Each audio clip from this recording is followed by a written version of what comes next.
Jean, chapitre 8. Jésus se rendit au mont des Oliviers. Mais dès le matin il revint dans le temple et tout le peuple s'approcha de lui.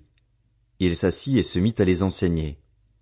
Alors les spécialistes de la loi et les pharisiens amenèrent une femme surprise en train de commettre un adultère. Ils la placèrent au milieu de la foule et dirent à Jésus, « Maître, cette femme a été surprise en flagrant délit d'adultère. Moïse, dans la loi, nous a ordonné de lapider de telles femmes.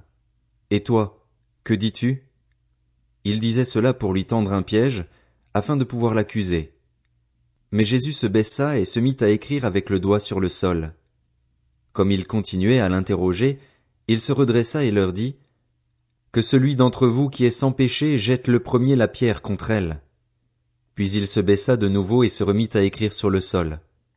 Quand ils entendirent cela, accusés par leur conscience, ils se retirèrent un à un, à commencer par les plus âgés et jusqu'au dernier. Jésus resta seul avec la femme qui était là au milieu. Alors il se redressa et, ne voyant plus qu'elle, il lui dit, « Femme, où sont ceux qui t'accusaient? Personne ne t'a donc condamné ?» Elle répondit, « Personne, Seigneur. » Jésus lui dit, « Moi non plus, je ne te condamne pas. Vas-y et désormais ne pêche plus. » Jésus leur parla de nouveau. Il dit, « Je suis la lumière du monde. Celui qui me suit ne marchera pas dans les ténèbres, mais il aura au contraire la lumière de la vie. » Là-dessus, les pharisiens lui dirent, « Tu te rends témoignage à toi-même. Ton témoignage n'est pas vrai. » Jésus leur répondit, « Même si je me rends témoignage à moi-même, mon témoignage est vrai, car je sais d'où je suis venu et où je vais. Quant à vous, vous ne savez pas d'où je viens ni où je vais. Vous, vous jugez de façon humaine. Moi, je ne juge personne. Et si je juge, mon jugement est vrai, car je ne suis pas seul, mais le Père qui m'a envoyé est avec moi. Il est écrit dans votre loi que le témoignage de 2 personnes est vrai. Or, je me rends témoignage à moi-même et le Père qui m'a envoyé me rend aussi témoignage. » Ils lui dirent donc, « Où est ton Père ?» Jésus répondit, « Vous ne connaissez ni moi ni mon Père. Si vous me connaissiez, vous connaîtriez aussi mon Père. » Jésus dit ces paroles alors qu'il enseignait dans le temple à l'endroit où était le trésor, et personne ne l'arrêta parce que son heure n'était pas encore venue. Jésus leur dit encore, « Je m'en vais et vous me chercherez, mais vous mourrez dans votre péché. Vous ne pouvez pas venir là où je vais. » Là-dessus les Juifs dirent, « Va-t-il se tuer, puisqu'il dit, « Vous ne pouvez pas venir où je vais ?» Il leur dit, « Vous êtes d'en bas, moi, je suis d'en haut. Vous êtes de ce monde, moi, je ne suis pas de ce monde. C'est pourquoi je vous ai dit que vous mourrez dans vos péchés. En effet, si vous ne croyez pas que moi, je suis, vous mourrez dans vos péchés. » « Toi, qui es-tu » lui dirent-ils. Jésus leur répondit, « Ce que je vous dis depuis le début. J'ai beaucoup de choses à dire et à juger à votre sujet, mais celui qui m'a envoyé est vrai, et ce que j'ai entendu de lui, je le dis au monde. » Ils ne comprirent pas qu'il leur parlait du Père. Jésus leur dit donc, « Quand vous aurez élevé le Fils de l'homme, alors vous reconnaîtrez que moi, je suis et que je ne fais rien de moi-même, mais que je dis ce que mon Père m'a enseigné. Celui qui m'a envoyé est avec moi, il ne m'a pas laissé seul, parce que je fais toujours ce qui lui est agréable. » Comme Jésus disait cela, beaucoup crurent en lui. Alors il dit aux Juifs qui avaient cru en lui, « Si vous demeurez dans ma parole, vous êtes vraiment mes disciples, vous connaîtrez la vérité, et la vérité vous rendra libre. » Ils lui répondirent, « Nous sommes la descendance d'Abraham et nous n'avons jamais été esclaves de personne. Comment peux-tu dire, vous deviendrez libres? » En vérité, je vous le dis, leur répliqua Jésus, toute personne qui commet le péché est esclave du péché. Or, l'esclave ne reste pas pour toujours dans la famille. C'est le Fils qui y reste pour toujours. Si donc le Fils vous libère, vous serez réellement libre. Je sais que vous êtes la descendance d'Abraham. Pourtant, vous cherchez à me faire mourir, parce que ma parole ne pénètre pas en vous. Je dis ce que j'ai vu chez mon Père, et vous, vous faites ce que vous avez entendu de la part de votre Père. Ils lui répondirent, « Notre Père, c'est Abraham. » Jésus leur dit, « Si vous étiez les enfants d'Abraham, vous agiriez comme lui. Mais en réalité, vous cherchez à me faire mourir, moi qui, en tant qu'être humain, vous ai dit la vérité que j'ai entendue de Dieu. Cela, Abraham ne l'a pas fait. Vous, vous agissez comme votre père. » Ils lui dirent, « Nous ne sommes pas des enfants illégitimes. Nous avons un seul père, Dieu. » Jésus leur dit, « Si Dieu était votre père, vous m'aimeriez, car c'est de Dieu que je suis sorti et c'est de sa part que je viens. Je ne suis pas venu de moi-même, mais c'est au contraire lui qui m'a envoyé. Pourquoi ne comprenez-vous pas mon langage? Parce que vous ne pouvez pas écouter ma parole. Vous avez pour père le diable et vous voulez accomplir les désirs de votre père. Il a été meurtrier dès le commencement et il ne s'est pas tenu dans la vérité parce qu'il n'y a pas de vérité en lui. Lorsqu'il profère le mensonge, il parle de son propre fond, car il est menteur et le père du mensonge. Mais moi, parce que je dis la vérité, vous ne me croyez pas. Qui de vous me convaincra de péché? Si je dis la vérité, pourquoi ne me croyez-vous pas? Celui qui est de Dieu écoute les paroles de Dieu. Vous n'écoutez pas parce que vous n'êtes pas de Dieu. Les Juifs lui répondirent, « N'avons-nous pas raison de dire que tu es un Samaritain et que tu as un démon? » Jésus répliqua, « Je n'ai pas de démon. Au contraire, j'honore mon Père et vous me déshonorez. Je ne cherche pas ma gloire. Il y en a qui la cherchent et qui jugent. En vérité, je vous le dis, si quelqu'un garde ma parole, il ne mourra jamais. » Maintenant, lui dirent les Juifs, « Nous savons que tu as un démon.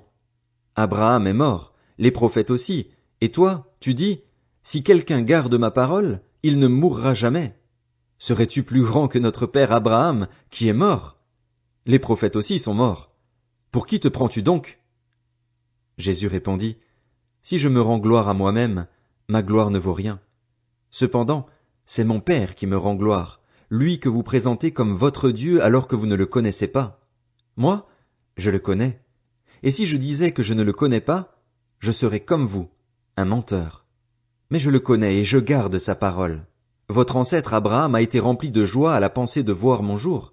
Il l'a vu et il s'est réjoui. » Les Juifs lui dirent, « Tu n'as pas encore 50 ans et tu as vu Abraham? » Jésus leur dit, « En vérité, je vous le dis, avant qu'Abraham soit né, je suis. » Là-dessus, ils prirent des pierres pour les jeter contre lui, mais Jésus se cacha et sortit du temple en passant au milieu d'eux.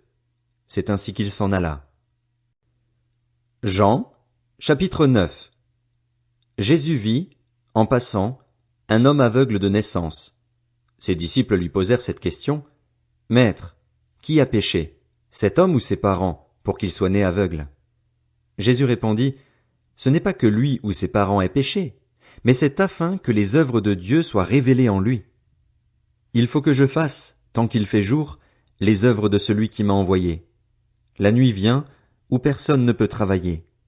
Pendant que je suis dans le monde, je suis la lumière du monde. » Après avoir dit cela, il cracha par terre et fit de la boue avec sa salive.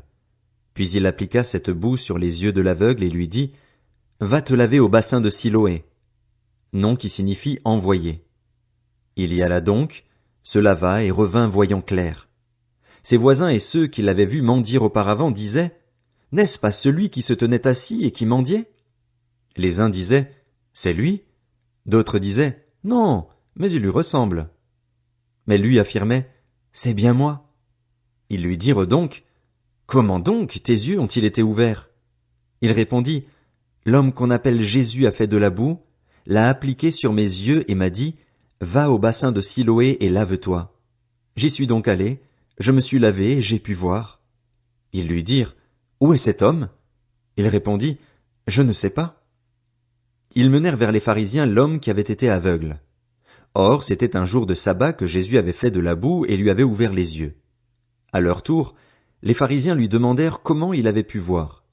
Il leur dit, « Il a appliqué de la boue sur mes yeux, je me suis lavé et je vois. » Là-dessus, quelques-uns des pharisiens disaient, « Cet homme ne vient pas de Dieu, car il ne respecte pas le sabbat. » Mais d'autres disaient, « Comment un homme pécheur peut-il faire de tels signes miraculeux? » Et il y eut division parmi eux. Ils dirent encore à l'aveugle, « Toi, que dis-tu de lui, puisqu'il t'a ouvert les yeux? » Il répondit, « C'est un prophète. » Les Juifs ne voulurent pas croire qu'il avait été aveugle et qu'il voyait désormais, avant d'avoir fait venir ses parents. Ils les interrogèrent en disant, Est-ce bien votre fils, que vous dites être né aveugle? Comment donc se fait-il qu'il voie maintenant? Ses parents leur répondirent, Nous savons que c'est bien notre fils et qu'il est né aveugle, mais nous ne savons pas comment il se fait qu'il voit maintenant, ni qui lui a ouvert les yeux. Interrogez-le lui-même, il est assez grand pour parler de ce qui le concerne. Ses parents dirent cela parce qu'ils avaient peur des chefs juifs. En effet, ceux-ci avaient déjà décidé d'exclure de la synagogue celui qui reconnaîtrait Jésus comme le Messie. Voilà pourquoi ses parents dirent, Il est assez grand, interrogez-le lui-même. Les pharisiens appelèrent une seconde fois l'homme qui avait été aveugle et lui dirent, Rends gloire à Dieu. Nous savons que cet homme est un pécheur. Il répondit, S'il est un pécheur, je n'en sais rien. Je sais une chose, c'est que j'étais aveugle et maintenant je vois. Ils lui dirent de nouveau, Que t'a-t-il fait? Comment t'a-t-il ouvert les yeux? Il leur répondit, Je vous l'ai déjà dit et vous n'avez pas écouté. Pourquoi voulez-vous l'entendre encore? Voulez-vous aussi devenir ses disciples? Ils l'insultèrent et dirent, C'est toi qui es son disciple. Nous sommes disciples de Moïse. Nous savons que Dieu a parlé à Moïse, mais celui-ci, nous ne savons pas d'où il est. Cet homme leur répondit, Voilà qui est étonnant. Vous ne savez pas d'où il est, et pourtant il m'a ouvert les yeux. Nous savons que Dieu n'exauce pas les pécheurs, mais qu'en revanche, si quelqu'un l'honore et fait sa volonté, il l'exauce. Jamais encore on a entendu dire que quelqu'un ait ouvert les yeux d'un aveugle-né. Si cet homme ne venait pas de Dieu, il ne pourrait rien faire. Ils lui répondirent, Tu es né tout entier dans le péché et tu nous enseignes. Et ils le chassèrent. Jésus apprit qu'ils l'avaient chassé. L'ayant rencontré, il lui dit, Crois-tu au Fils de Dieu? Il répondit, Et qui est-il, Seigneur, afin que je croie en lui? Tu l'as vu, lui dit Jésus, et celui qui te parle, c'est lui. Alors il dit, Je crois, Seigneur, et il se prosterna devant lui. Puis Jésus dit, Je suis venu dans ce monde pour un jugement, pour que ceux qui ne voient pas voient, et pour que ceux qui voient deviennent aveugles.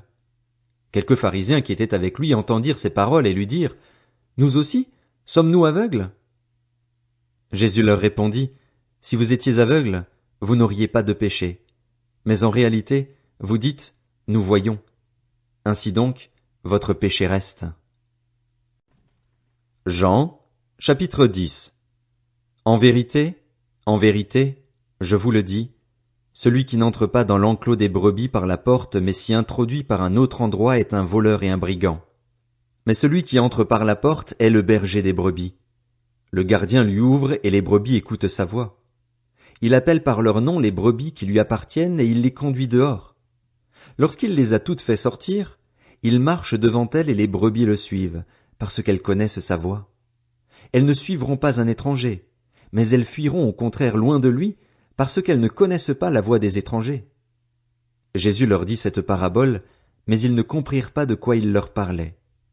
Jésus leur dit encore, En vérité, je vous le dis, je suis la porte des brebis. Tous ceux qui sont venus avant moi sont des voleurs et des brigands, mais les brebis ne les ont pas écoutés. C'est moi qui suis la porte. Si quelqu'un entre par moi, il sera sauvé. Il entrera et sortira, et il trouvera de quoi se nourrir. Le voleur ne vient que pour voler, égorger et détruire. Moi, je suis venu afin que les brebis aient la vie et qu'elles l'aient en abondance. Je suis le bon berger.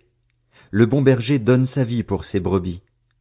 Le simple salarié, quant à lui, n'est pas le berger et les brebis ne lui appartiennent pas. Lorsqu'il voit venir le loup, il abandonne les brebis et prend la fuite. Alors le loup s'en empare et les disperse. Le simple salarié s'enfuit, car il travaille pour de l'argent et ne se soucie pas des brebis. Moi, je suis le bon berger. Je connais mes brebis et elles me connaissent, tout comme le Père me connaît et comme je connais le Père. Je donne ma vie pour mes brebis. J'ai encore d'autres brebis qui ne sont pas de cet enclos. Celles-là aussi, il faut que je les amène. Elles écouteront ma voix et il y aura un seul troupeau, un seul berger. Le Père m'aime, parce que je donne ma vie pour la reprendre ensuite. Personne ne me l'enlève, mais je la donne de moi-même. J'ai le pouvoir de la donner et j'ai le pouvoir de la reprendre. Tel est l'ordre que j'ai reçu de mon Père. Ces paroles provoquèrent de nouveau une division parmi les Juifs. Beaucoup d'entre eux disaient, Il a un démon, il est fou, pourquoi l'écoutez-vous? D'autres disaient, Ce ne sont pas les paroles d'un démoniaque. Un démon peut-il ouvrir les yeux des aveugles? On célébrait alors à Jérusalem la fête de la dédicace. C'était l'hiver. Jésus marchait dans le temple, sous le portique de Salomon. Les Juifs l'entourèrent et lui dirent: « Jusqu'à quand nous laisseras-tu dans l'incertitude? Si tu es le Messie, dis-le-nous franchement. » Jésus leur répondit: « Je vous l'ai dit et vous ne croyez pas. Les œuvres que je fais au nom de mon Père témoignent en ma faveur, mais vous ne croyez pas parce que vous ne faites pas partie de mes brebis, comme je vous l'ai dit. Mes brebis écoutent ma voix, je les connais et elles me suivent. Je leur donne la vie éternelle. Elles ne périront jamais et personne ne pourra les arracher à ma main. Mon Père, qui me les a donnés, est plus grand que tous et personne ne peut les arracher à la main de mon Père. Le Père et moi, nous sommes un. » Alors les Juifs prirent de nouveau des pierres pour le lapider. Jésus leur dit: « Je vous ai fait voir beaucoup de belles œuvres qui viennent de mon Père. À cause de laquelle me lapidez-vous? » Les Juifs lui répondirent: « Ce n'est pas pour une belle œuvre que nous te lapidons, mais pour un blasphème, parce que toi, qui es un être humain, tu te fais Dieu. » Jésus leur répondit: « N'est-il pas écrit dans votre loi: J'ai dit, vous êtes des dieux? S'il est vrai qu'elle a appelé Dieu ceux à qui la parole de Dieu a été adressée, et si l'écriture ne peut pas être annulée, comment pouvez-vous dire à celui que le Père a consacré et envoyé dans le monde: Tu blasphèmes, et cela parce que j'ai affirmé: Je suis le Fils de Dieu? Si je ne fais pas les œuvres de mon Père, ne me croyez pas. Mais si je les fais, même si vous ne me croyez pas, croyez à ces œuvres afin de savoir et de reconnaître que le Père est en moi et que je suis en lui. » Voilà pourquoi ils cherchaient encore à l'arrêter, mais il leur échappa. Jésus retourna de l'autre côté du Jourdain, à l'endroit où Jean avait d'abord baptisé, et il y resta. Beaucoup de gens vinrent vers lui. Ils disaient: « Jean n'a fait aucun signe miraculeux, mais tout ce qu'il a dit à propos de cet homme était vrai. » Et là, beaucoup crurent en lui.